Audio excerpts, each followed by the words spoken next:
हाँ तो good morning students. Class 12 का अपना टॉपिक त्रिविम ज्यामिति चल रहा था, जिसमें दो विषमतलीय रेखाओं के बीच की दूरी आपने पढ़ लिया था। अब दो समांतर रेखाओं के बीच की दूरी क्या होगी? अगर दो समांतर रेखाएं हैं तो उनके बीच की दूरी क्या होगी? तो देखो एक समीकरण आपकी a1 plus lambda B r बराबर a2 प्लस म्यू बी। दोनों में अंतर क्या है?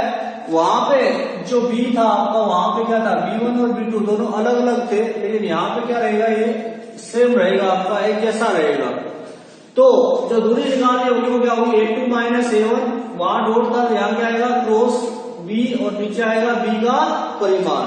तो इस पे जो क्वेश्चन है, एक तो क्वेश्चन नंबर है आपका 4, किसका प्रश्न वाला का 14.4 का, और एक उदाहरण नंबर है 19। ये दो प्रश्न दे रखे हैं। तो जो चौथा प्रश्न है वो क्या है कि बिंदु 2, 3, 2 से जाने वाली रेखा का सदिश समीकरण ज्ञात कीजिए जो इसके समांतर है। तो चौथा प्रश्न यह है 2, 3 और 2 से जाने वाली, ठीक है, और समांतर किसके हुई है, r बराबर minus 2i plus 3j plus mu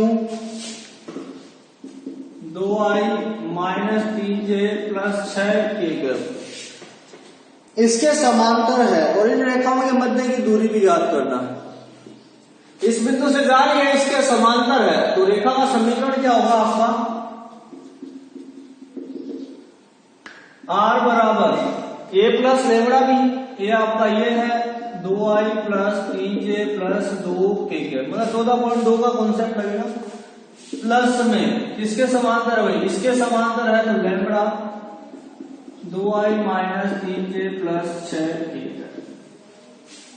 r बराबर होता है a प्लस लैम्बडा बी। ये आपका जिस बिंदु से गुजर रही है उसका स्थिति सदिश होता है, और जो b होता है वो क्या होता है, इसके जो समांतर सदिश है, ये वाली वैल्यू आपकी क्या आ जाएगी, b की वैल्यू आ जाएगी। ये रेखा 1 हो गई, ये रेखा 2 हो गई। इन दोनों के बीच की दूरी आपको ज्ञात करनी है। ज्ञात करनी है तो देखो यहाँ पे इसको मान लिया मैंने a1, 2i 3j और 2k।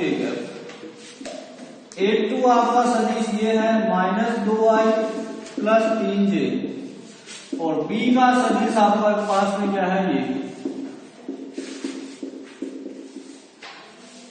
अब क्या है आपके पास में सूत्र ये है d बराबर a2 माइनस a1। तो मैं a2 माइनस a1 कैलकुलेट करता हूं, मतलब अंतर करो इसका, minus 2i minus 2i minus का 4i, अब ये 3j से 3j कट गया, और माइनस का 2k, अगर इसमें से इसको माइनस कर दो। अब क्या है, a2 माइनस a1 का क्रॉस b के साथ का क्रॉस b के साथ क्या होगा, i j k। a2 minus a1 क्या है, माइनस का 4, j k का गुणांक 0 है, k k का गुणांक कितना है, माइनस 2। b आपका क्या है 2 माइनस 3 6। तो देखो इसको सोल्व करते हैं, i कैप 6 0 0 माइनस आएगा, 3 दूनी 6, माइनस माइनस प्लस, माइनस जगह इसको छोड़ो, 6 चौके 24 माइनस का, और ये हो गया 2 दूनी 4 माइनस का, तो माइनस माइनस प्लस, प्लस का क्या, मतलब इसको छोड़ो, 4 दिए 12 बचेगा, ये 0 हो जाएगा। तो ये आएगा माइनस 6 आएगा, माइनस का 20, तो माइनस माइनस प्लस 20 एंड 12 के। तो ये ऊपर वाली वैल्यू आ गई a2 minus a1 cross b, और एक निकालना आपके पास में b का परिमाण। तो b का परिमाण कितना आ जाएगा, 2 दूनी 4, 3 3 9, 6 6 36, 36 4 40 और 9 49, 49 का रूट कितना होता है 7। बस इस सूत्र में रख दो, a2 minus a1 cross b कितना है, minus 6i plus 20j plus 12k, और नीचे b का परिमाण कितना है 7, पूरे का परिमाण। इसका परिमाण निकालोगे कितना है, 6 6 36, 20 20 का 400, 12 12 का 144, और बट्टे में 7। तो ये कितना हो गया, 6 4 10 का 0, 1 हासिल, 3 4 3 7 और 1 8, एक हासिल 4 5 और 1 6, 680/7। इसको आगे करो तो गुणनखंड करके कर सकते हो। तो ये आपका क्या है, प्रश्न संख्या 4 है और एक उदाहरण नंबर 19 है। इस कॉन्सेप्ट पे ये 2 प्रश्न पूछे हैं आपसे और इस तरीके से अब 14.4 और 14.5 तक आपकी एक्सरसाइज कंप्लीट हो चुकी है। कोई भी क्वेश्चन नहीं बचा। एक क्वेश्चन मैंने होमवर्क दिया था 5 का, अगर वो आ गया हो तो ठीक है, अदरवाइज मैं बता दूंगा तुम्हारे को। अब समतल पे चलते हैं। ओके, अच्छा टॉपिक है आपका समतल यानी कि प्लेन।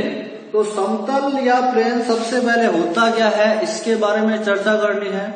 जैसे कहने का मतलब ये आपका एक पृष्ठ है, एक बोर्ड मान लो। इस पृष्ठ पे यदि आप किसी भी 2 बिंदु, कहीं पे भी स्थित 2 बिंदुओं को अगर मिलाओगे, कैसे भी मिलाओ, चाहे ऐसे मिलाओ, चाहे ऐसे मिलाओ या ऐसे मिलाओ, तो इन पे काफी सारे बिंदु स्थित होते हैं।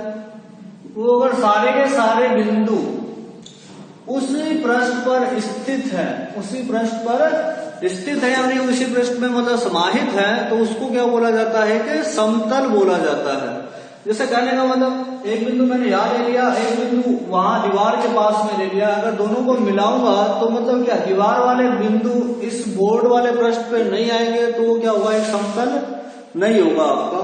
तो इस तरीके से ये आपकी समतल की परिभाषा होती है कि इसकी लिख लेना कि मतलब समतल एक ऐसा पृष्ठ है जिस पर किसी भी 2 बिंदुओं को अगर मिलाओगे तो उस दोनों बिंदुओं को मिलाने वाले रेखाखंड में जितने बिंदु स्थित हैं वो अगर उस पृष्ठ पर आते हैं, समाहित होते हैं, तो उसको क्या बोला जाता है, समतल बोला जाता है। अब समतल का जो व्यापक समीकरण क्या होता है, समतल का व्यापक समीकरण। तो समतल का व्यापक समीकरण क्या होता है, इसका एक्स वाई जेड की एक घातीय रूप को क्या बोला जाता है, समतल का व्यापक समीकरण बोला जाता है। ax by cz plus D बराबर 0। एक्स वाई जेड की क्या है, एक घात है, यहाँ पे a b c d क्या है, अचर पद है। कोई भी वास्तविक संख्या इसका मान हो सकता है, लेकिन a b c d तीनों क्या है, 0 के बराबर नहीं हो सकते यहाँ पे। अब समतल का व्यापक समीकरण के बाद में समतल का दूसरा रूप आता है एक बिंदु रूप। एक बिंदु रूप यानी कि 1.4। ये जनरल इक्वेशन होती है आपकी, ये आपका है एक बिंदु रूप यानी कि एक बिंदु से गुजरने वाले समतल का समीकरण क्या होगा, वो होगा a x minus x1 b y minus y1 c z minus z1 बराबर 0। ये कब होगा, जब समतल एक बिंदु से गुजर रहा हो तो समतल का समीकरण क्या होगा आपका, a x minus x1 b y minus y1 c z minus z1 बराबर 0। फिर इसका आता है अंतःखंड रूप।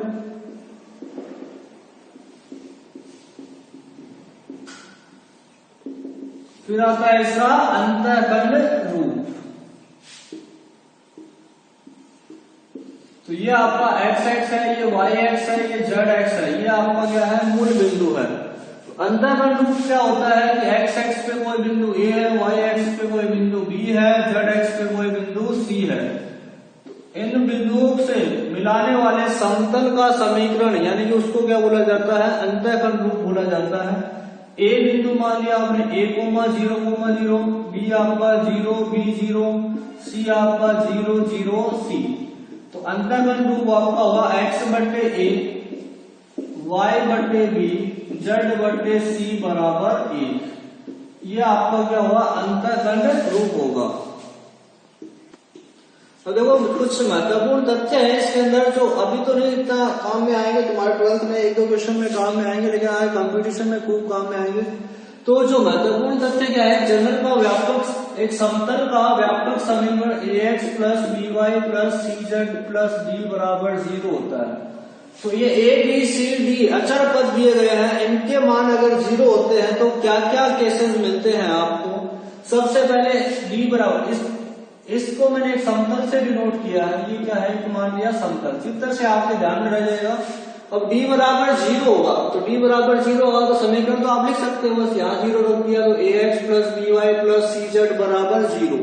तो इसका मतलब क्या हुआ, ये आपका कहां से गुजरेगा, मूल बिंदु से गुजरेगा, मतलब 0 0 और 0 से, यानी कि d बराबर 0 होगा तो मूल बिंदु से गुजरेगा। फिर अगर a बराबर 0, ये जैसे आपका क्या है a बराबर 0 मतलब x का गुणांक 0 हो तो ये क्या होगा, x x के समांतर होगा। किसके समांतर होगा, x x के समांतर। इसी तरीके से y का गुणांक 0 हो तो ये y x के क्या होगा, समांतर होगा। इसी तरीके से z का गुणांक 0 हो मतलब c बराबर 0 हो तो ये z x के क्या होगा, समांतर होगा। अब a b c 0 होने के साथ में जो d है वो भी 0 हो, साथ में जो d भी 0 हो, तो क्या कैसे होंगे, a 0 हो d 0 हो तो समतल कहां से गुजरेगा, x x से गुजरेगा। b 0 हो d 0 हो तो समतल कहां से गुजरेगा, y x से गुजरेगा। c 0 हो d 0 हो तो समतल कहां से गुजरेगा, z x से गुजरेगा। अब d को छोड़ के दो अचर पद आपके 0 हो, यानी कि b 0 हो c 0 हो, b 0 हो c 0 मतलब x का मान रहेगा तो मतलब ये x x के क्या होगा, लंबवत होगा। a 0 हो c 0 हो मतलब y का मान रहेगा, इससे याद रह जाएगा कि y के लंबवत होगा। और a 0 हो b 0 हो मतलब z का मान रहेगा तो ये z के क्या होगा, लंबवत होगा। इन चित्रों से आपको ध्यान में रह जाएगा और मतलब क्या लैंग्वेज लिखने की जरूरत नहीं होगी इसमें, ठीक है। ये आपके कुछ केसेस थे। तो एक अंतिम समीकरण पढ़नी है समतल की, जिसके ऊपर आपसे 1 नंबर का क्वेश्चन पूछा जाता है बोर्ड में, वो क्या है, समतल का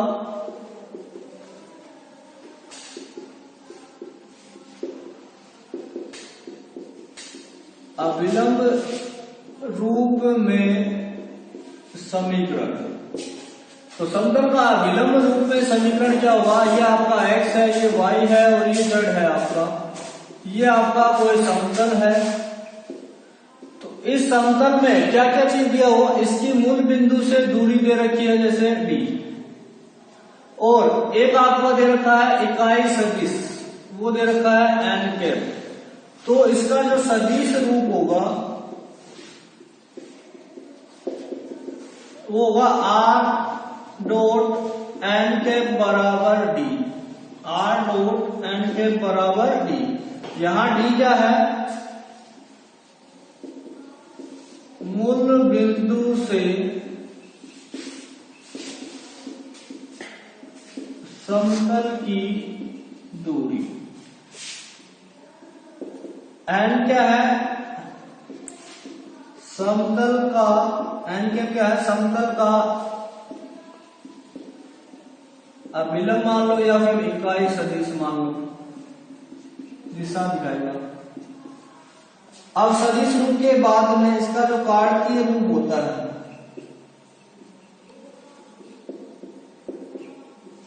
देखो n के आपका क्या हो जाएगा, यहाँ पे r को सदिश दोगे आप x आई गए, y से गए, z के गए, और n के आपका क्या है, इकाई सदिश है मतलब उसके परिमाण से भाग करोगे तो ये सदिश हो जाएगा lx plus my plus nz बराबर d।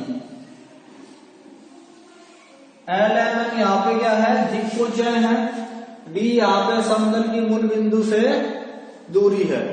तो ये आपका सदिश रूप है, ये आपका क्या है, कार्तीय रूप है। आपको ये दो चीजें ध्यान में रखनी है। तो मैंने जितने भी ये बेसिक कॉन्सेप्ट बताए आपको बस उसको ओरली ध्यान में रखना है, डिटेल में जाना नहीं है। आपको सिर्फ ये ध्यान में रखना है विलंब रूप क्या होता है, कार्तीय रूप क्या है, व्यापक समीकरण क्या है, एक बिंदु रूप क्या है, अंतःखंड रूप क्या है। इन्हीं के ऊपर आपके क्वेश्चन सेट किए हुए हैं जो एक्सरसाइज करेंगे कल आप। आज बेसिक कॉन्सेप्ट यहाँ तक आपको सीखना है। ओके।